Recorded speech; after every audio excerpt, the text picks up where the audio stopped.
Bye-bye, Fort Wilderness. Bye-bye. See you soon. See you soon. Really quick overnight stay at Stagecoach RV Park in St. Augustine, Florida. Remember this place because we stayed here when we were coming down to Florida. One night stay here, back to the Oaks at South Point, which you may remember. We stayed there in a recent video too on our way down. So we're hitting a few of the same places that we stopped at on the way down, on the way back up. Once we get into North Carolina, things change a little bit because not all the campgrounds are open year-round anymore. So that was a little tricky. I just planned the rest of the trip back to Pennsylvania last night, booked everything. So when people tell you that there's no campgrounds available, don't believe them. Just go onto the campground website yourself and find yourself a campground.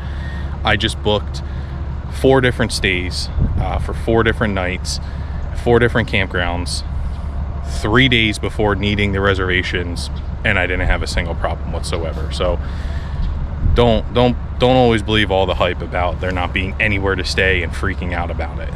There's places to stay if you do your homework. So we'll catch back up at the Oaks, but now it's time to hit the road.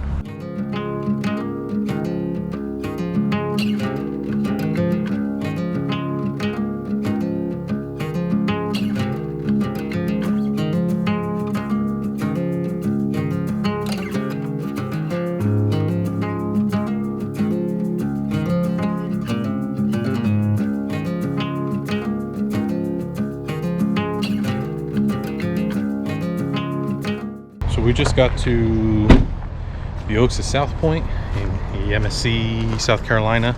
Again, this is our second time staying here.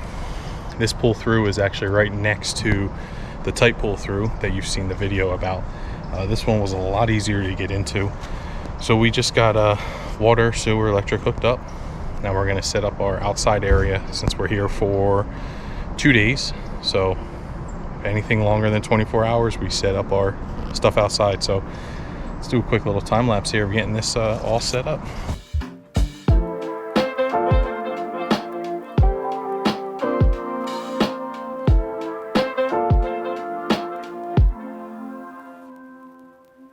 When the campground you're at doesn't have propane refill, but the KOA right next door does, you hook up propane and you drive it next door and get refills.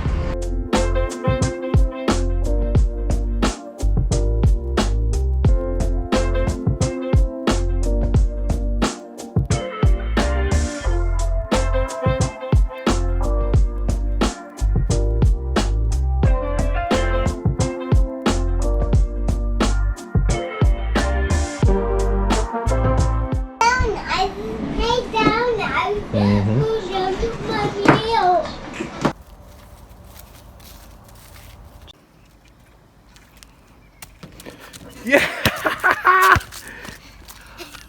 You made your first basket! Packing up after our 2-day stay at Oaks at South Point. Gotta take down the Christmas tree again.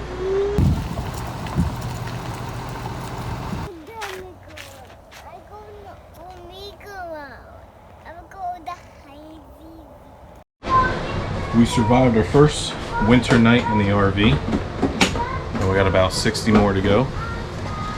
And now I have to go dump the tank, put the stinky slinky away, and prepare for another travel day. And it is 35 degrees and raining.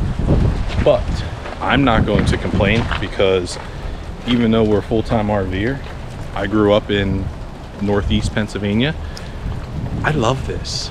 I know I'm so weird. People think I'm so crazy, but my wife especially thinks I'm super crazy. But like this weather, I love this weather. This is like perfect weather for me. It's cold, it's rainy, sweatshirt and a beanie. Oh, I love this weather. I'm not even joking. I think this is like the most beautiful time of the year. So enough of that. Let's get this stuff put away.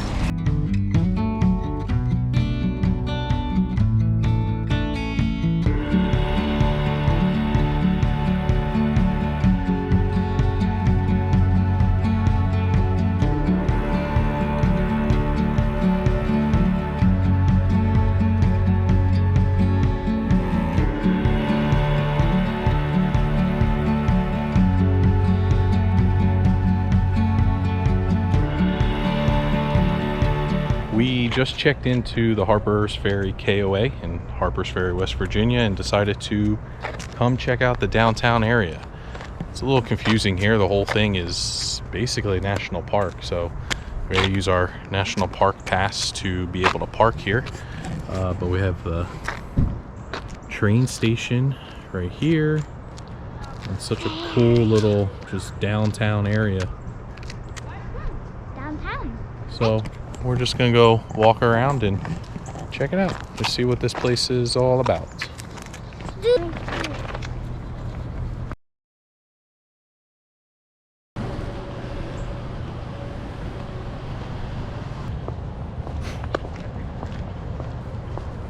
Are those umbrellas or are they like plastic cups? So, there could be pieces of a building under these grounds. And that mountain over there, well, the president's head on the mountain, it was built, but then it wasn't very good. So over there, it kind of looks like their faces. So this could have been the part where it didn't work. And that was the first try, and the first try it didn't work. And over there, it kind of reminded me of that. So that should be the first try, but it broke, and then some pieces are still there.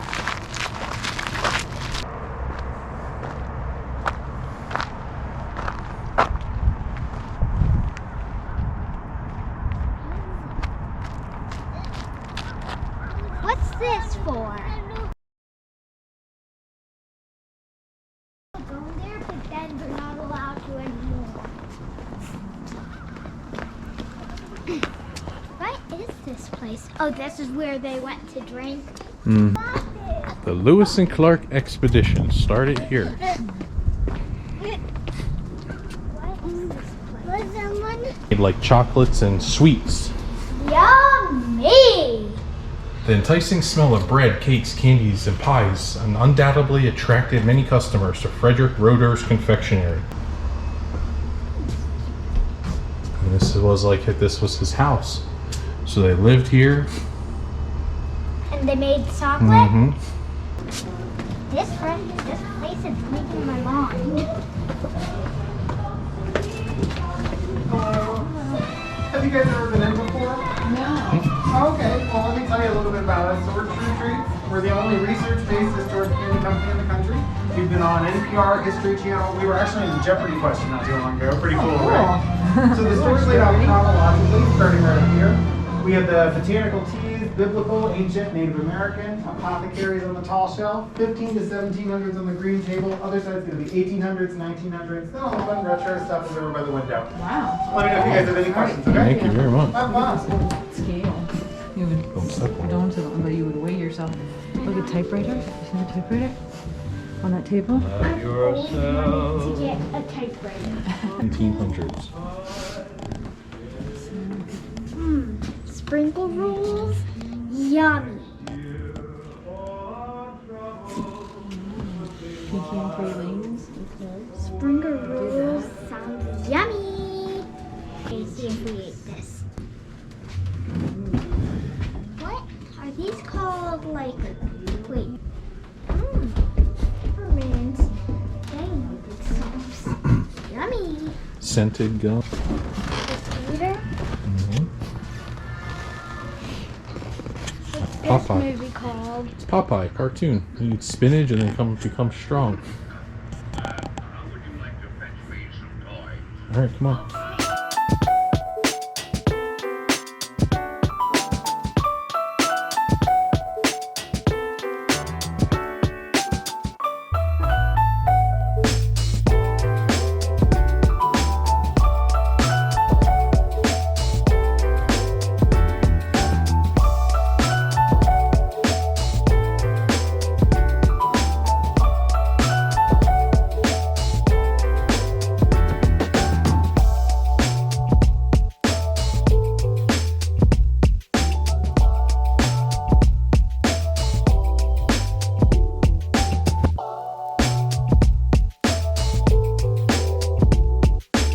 Well, yesterday was our first winter night. Today is actually our first winter day and night. It's about 25 degrees outside. Let's see what it's like out there. not bad at all. Feels like it's like 40. It doesn't even feel that cold. We left the hose hooked up overnight because it's a heated hose. Didn't seem like we had any issues. Everything seems to look good. We'll see when we disconnect it. Spent just one night here at the Harpers Ferry KOA.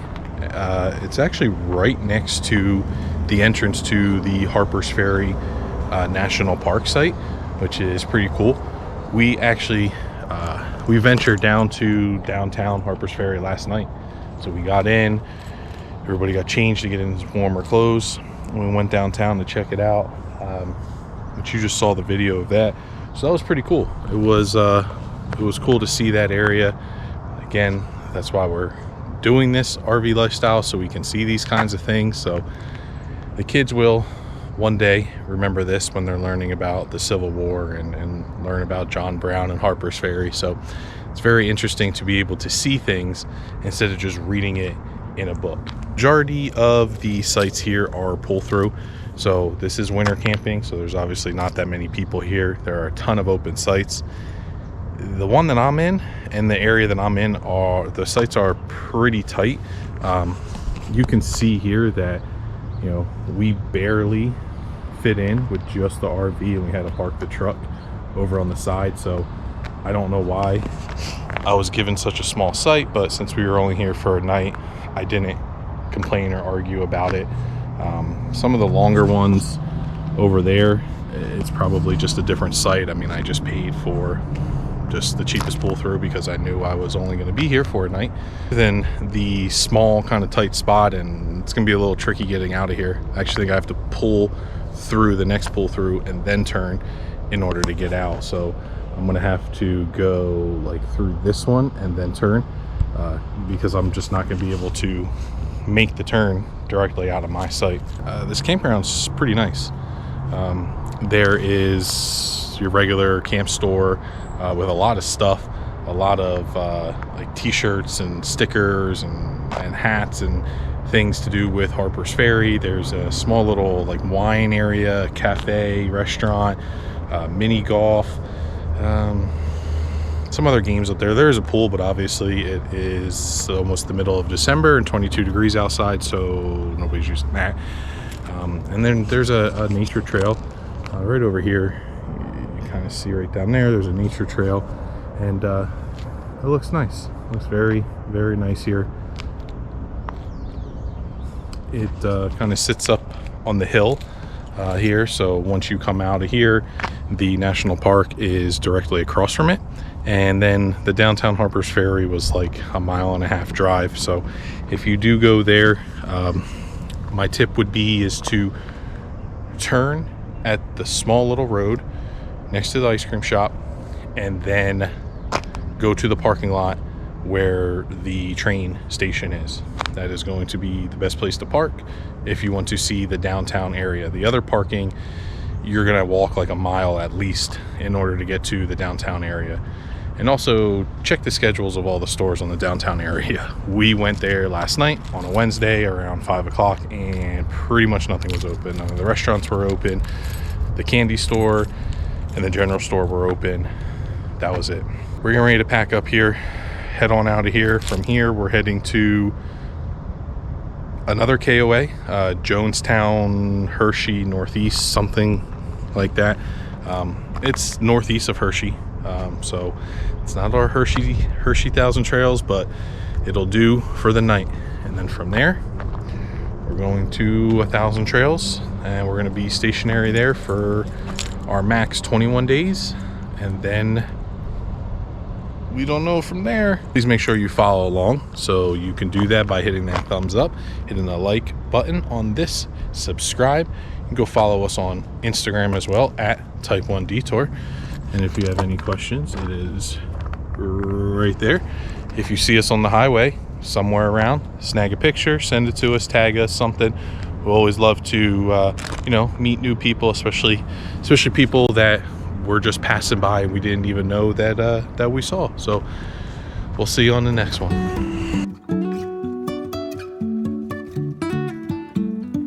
didn't want it accidentally popping out while going down the highway, so we just have it zip tied up for now. I know it's not the best, but this is our last travel day for 3 weeks. So for traffic lights, and I really wanna know if I will ever figure out where the road goes. Even if I'm falling down, I will keep on searching for my